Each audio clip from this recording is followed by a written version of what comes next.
Bonjour à tous et à toutes, j'espère que vous allez bien. Aujourd'hui on s'intéresse au meilleur chevalier du monde. Guillaume le Maréchal, comte de Pembroke, l'un des chevaliers les plus célèbres du Moyen-Âge. Réputé pour ses talents de combattant, il reste invaincu dans les tournois médiévaux, épargne la vie du futur Richard Cœur de Lion au cours d'une bataille et se hisse au rang de maréchal puis de protecteur du royaume d'Angleterre. Il restera toute sa vie le plus fidèle allié de la dynastie Plantagenet.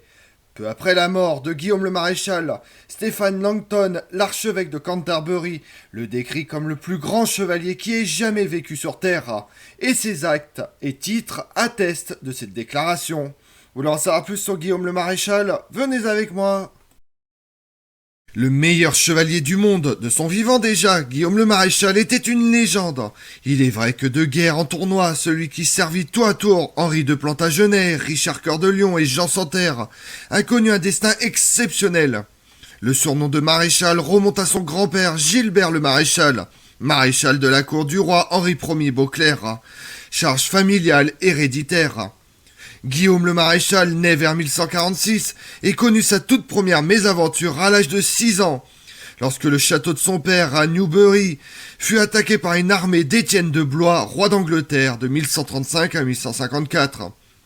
Jean le Maréchal fut contraint de donner son jeune fils Guillaume en otage, alors que l'attaque était suspendue, afin de régler les conditions d'une reddition. Cependant, Jean le Maréchal avait d'autres idées et profita de ce répit pour réapprovisionner son château en provisions. Cette stratégie semble risquée, car son fils était aux mains de son ennemi. Mais lorsque Guillaume fut menacé d'être exécuté, son père répond avec désinvolture: « J'ai un marteau et une enclume sur lesquels je peux forger de meilleurs fils que lui. » Heureusement pour Guillaume le Maréchal, il échappe à la fois à la mort et à sa famille, lorsqu'Étienne de Blois décide de ne pas mettre fin à sa jeune vie en le pendant comme il avait menacé de le faire, ou en le catapultant par-dessus les murs du château comme certains l'avaient proposé, et décide de le prendre comme pupille royale. Ce fut une issue heureuse pour tout le monde puisque Guillaume le Maréchal, étant le plus jeune de plusieurs frères, il avait aucune chance d'héritier des domaines de son père et devait de toute façon faire son propre chemin dans le monde. Guillaume se lance dans la carrière auprès du cousin de sa mère, Guillaume de Tancarville, chambellan de Normandie, et c'est à sa cour qu'il commence son éducation et sa formation en tant qu'écuyer dans le but de devenir chevalier. Guillaume acquit la réputation de gros mangeur et le surnom de Guillaume le Glouton. Cependant, il dut impressionner ses tuteurs et son parrain à d'autres égards, car Guillaume fut fait chevalier en 1166 à l'âge de 20 ans seulement, et fut envoyé faire sa propre fortune, l'une des grandes carrières chevaleresques médiévales. Guillaume le Maréchal, le jeune chevalier, fut immédiatement appelé à l'action en 1166, lorsqu'il fut envoyé pour combattre dans la guerre entre Henri de Plantagenet, roi d'Angleterre de 1154 à 1189, contre les comtes de Boulogne, de Flandre et de Ponthieu. Stationné au château de Neufchâtel-en-Bray en Normandie, Guillaume le Maréchal se révèle prometteur et plein de bravoure, mais après une escarmouche où il perd son cheval, il reçut comme conseil de Guillaume de Tancarville de ne pas se montrer imprudent et de faire preuve de témérité à la guerre. En guise de punition, le chevalier ne reçut pas d'autre cheval pour remplacer celui qui est mort et se retrouve dans une situation difficile, car il n'avait pas les moyens d'en acquérir un lui-même. Après avoir vendu ses vêtements pour acheter un nouveau cheval, Guillaume le Maréchal cherche à se frayer un chemin dans cette autre alternative à la gloire que la guerre, le tournoi médiéval. S'inscrivant au tournoi du Mans en France en 1167, le jeune chevalier dépasse toutes les attentes dans la mêlée, où les chevaliers devaient se capturer mutuellement contre une rançon convenue avant le match. Guillaume le Maréchal eut un tel succès qu'il possédait désormais 4 chevaux et demi. Il avait probablement capturé un adversaire sans fortune et incapable de payer la totalité de la rançon. Au cours de l'année suivante, Guillaume le Maréchal continue à faire des tournées et à gagner des tournois, généralement dans le cadre d'un partenariat profitable avec le chevalier flamand Roger de Gauguy.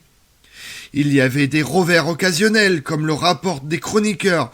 Le casque de Guillaume le Maréchal fut tellement abîmé pendant les combats qu'il fallut faire appel à un forgeron pour le retirer. Mais en capturant un nombre impressionnant de 103 chevaliers au total, il amasse une fortune en rançon et en prix en espèces. La légende de Guillaume le Maréchal était née, et au cours des 16 années de compétition suivantes, il demeure invaincu. Sur son lit de mort, des années plus tard, Guillaume le Maréchal affirme avoir personnellement capturé 500 chevaliers au cours de sa carrière en tournoi. En 1168, Guillaume le Maréchal participe à une véritable guerre, mais cela se passe de la même manière que sa première expérience. Escortant la reine Aliénor d'Aquitaine, venue remettre au pas ses vassaux révoltés, combattant en Poitou, dans l'ouest de la France, aux côtés de son oncle, le comte de Salisbury, qui meurt dans une embuscade, Guillaume le Maréchal se distingue par son ardeur et sa vaillance, mais ne lui épargne pas d'être blessé à la cuisse et capturé par les forces de Guy de Lusignan. Heureusement, l'habitude de demander des rançons n'était pas exclusive au tournoi, et Guillaume le Maréchal pouvait être libéré contre le versement d'une somme d'argent. Aliénor d'Aquitaine, épouse d'Henri de Plantagenet, apporte la somme nécessaire pour la libération de Guillaume le Maréchal. Reconnaissant Guillaume le Maréchal un grand talent à ne pas gaspiller, pouvant servir la couronne, Aliénor d'Aquitaine emploie le chevalier comme précepteur de son fils Henri le Jeune, alors âgé de 15 ans. Entre deux fonctions à la cour, Guillaume le Maréchal continue à participer au tournoi et à gagner de grosses sommes d'argent, tout en entraînant les chevaliers du prince Henri le Jeune. Le meilleur chevalier du monde partage la passion des tournois et leur équipe dispute la suprématie à celle du comte Philippe de Flandre de 1175 à 1182. Il était désormais assez riche pour employer son propre entourage de chevaliers. Puis en 1182, la roue de la fortune tourne à nouveau. L'enrichissement de Guillaume le Maréchal suscite la jalousie des chevaliers normands de l'entourage du prince, qui font en sorte que le chevalier perde la faveur. Accusé d'avoir entretenu une liaison avec l'épouse d'Henri le Jeune, Marguerite de France, ou tout de moins d'avoir commis une quelconque offense à la famille royale, le célèbre chevalier fut banni de la cour. Les indiscrétions de Guillaume le Maréchal n'étaient peut-être que des ragots colportés par ses ennemis, car il revint à la cour l'année suivante et se réconcilie avec Henri le Jeune. Guillaume le Maréchal quitte la Normandie pour se rendre en Rhénanie, enchaînant les tournois, part en pèlerinage à Cologne sur les reliques des rois mages. Mais Henri le Jeune le rappelle à la cour au printemps 1183, inquiet des hostilités en Aquitaine contre son père Henri de Plantagenet et son frère Richard Cœur de Lion. Cependant, Henri le Jeune meurt de dysenterie en juin 1183, peu après s'être promis de partir en croisade et de reprendre Jérusalem. Au lieu de cela, comme le veut la légende, sur son lit de mort, Henri le Jeune fait promettre à Guillaume le Maréchal qu'il prendrait la cause de la chrétienté à sa place. Et il donna même au chevalier son manteau pour qu'il l'emporte à Jérusalem. Il semble que Guillaume le Maréchal se soit rendu en Terre Sainte, apportant la cape du prince à Jérusalem, mais le reste de ses exploits sont inconnus et aucunement rapportés par les sources. On le retrouve 2 ans plus tard, lors de son retour en Angleterre. En 1186, Guillaume le Maréchal était de retour à la cour après ses voyages et servait à nouveau le roi Henri de Plantagenet, notamment lors des campagnes de 1188-1189 contre Philippe Auguste, qui s'était allié aux 2 fils rebelles du roi anglais, Jean et Richard. Lors d'une bataille ou de ses suites, Guillaume le Maréchal se retrouve face à face avec Richard. Et alors que le prince fut à sa merci, il lui épargne la vie, ne tuant que son cheval à la place, couvrant ainsi le 12 juin 1189 la retraite du vieux roi depuis le Mans. À la mort d'Henri de Plantagenet en 1189, Richard Cœur de Lion devient roi et il n'oublie pas la générosité de Guillaume le Maréchal durant leur rencontre et ne lui tient pas rigueur d'avoir servi son père et l'intègre dans sa maison royale. Comme promis par le vieux monarque, le chevalier reçut d'abord une épouse, Isabelle de Clare, âgée de 17 ans, fille de l'immensément riche comte de Pembroke. Et comme elle était l'héritière, cela donne à Guillaume le Maréchal prestige, richesse et château. Parmi ces châteaux figuraient Pembroke et Chapteau, tous deux situés au pays de Galles. C'est à Guillaume le Maréchal que l'on doit la transformation du premier, qui passe d'une structure en bois à une imposante structure en pierre, et l'amélioration du second par l'ajout d'un donjon et d'une immense salle. Guillaume le Maréchal est désormais un membre indispensable de la cour de Richard Cœur de Lion, Et pendant que le roi lance la troisième croisade, 1189-1192, Guillaume le Maréchal siège au conseil de régence. Il fut ensuite nommé maréchal d'Angleterre. Au retour de la captivité de Richard Cœur de Lion, Guillaume le Maréchal participe activement sur les champs de bataille à la reconquête des terres perdues en France.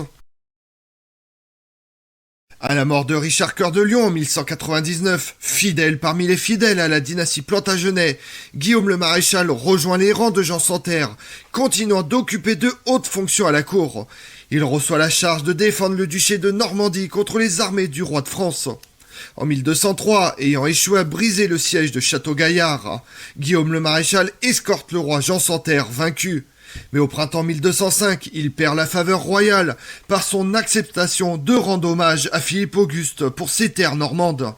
Guillaume le Maréchal se retire en 1207 dans sa seigneurie irlandaise de Leinster. Lorsque le règne impopulaire du roi conduit à une rébellion des barons, Guillaume le Maréchal, bien que fidèle au roi, devient l'un des principaux chefs militaires. Sous le nouveau roi Henri III, qui n'était encore qu'un enfant, Guillaume le Maréchal fut nommé gardien du roi et de son royaume d'Angleterre. Lors de la bataille de Lincoln en 1217, lorsqu'âgé de 70 ans, il prend la tête de l'armée anglaise et remporte la victoire contre les barons anglais encore mécontents et leurs alliés français conduits par le futur roi Louis VIII. Juste avant la bataille, à la tête de son armée, Guillaume le Maréchal prononce un discours enflammé devant ses troupes, déclarant que l'ennemi avait positionné ses forces de telle sorte qu'il lui gagnerait la bataille parce qu'il pouvait attaquer avec toute son armée en une seule section de l'opposition. Et c'est ce qui se passa. Guillaume le Maréchal, à plus de 70 ans, mène de nombreuses campagnes et guerres, montant au créneau en première ligne avec son armure complète, remportant des combats sur les remparts. Guillaume le Maréchal meurt 2 ans plus tard, le 14 mai 1219. Fidèle à son entourage comme toujours, il refuse de vendre ses robes et ses fourrures pour payer l'aumône, préférant qu'elles soient données à ses chevaliers de maison. Comme on l'a vu, parfait enfant de la noblesse anglaise, Guillaume le Maréchal demeure toute sa vie, malgré les querelles et changements de roi, le plus fidèle allié de la dynastie des Plantagenets. Champion de tournoi jusqu'à 40 ans, il se fait remarquer en défendant vaillamment Aliénor d'Aquitaine, dont le convoi, qu'il escortait, a été attaqué par le seigneur de Lusignan. Je vous remercie d'avoir suivi cette vidéo en ma compagnie. Si vous voulez connaître mes autres vidéos, retrouvez-moi chaque matin à partir de 6h45 sur ma chaîne YouTube Tout sur l'Histoire avec Damien, mais également sur les réseaux sociaux, Twitter et Instagram, Histoire Damien.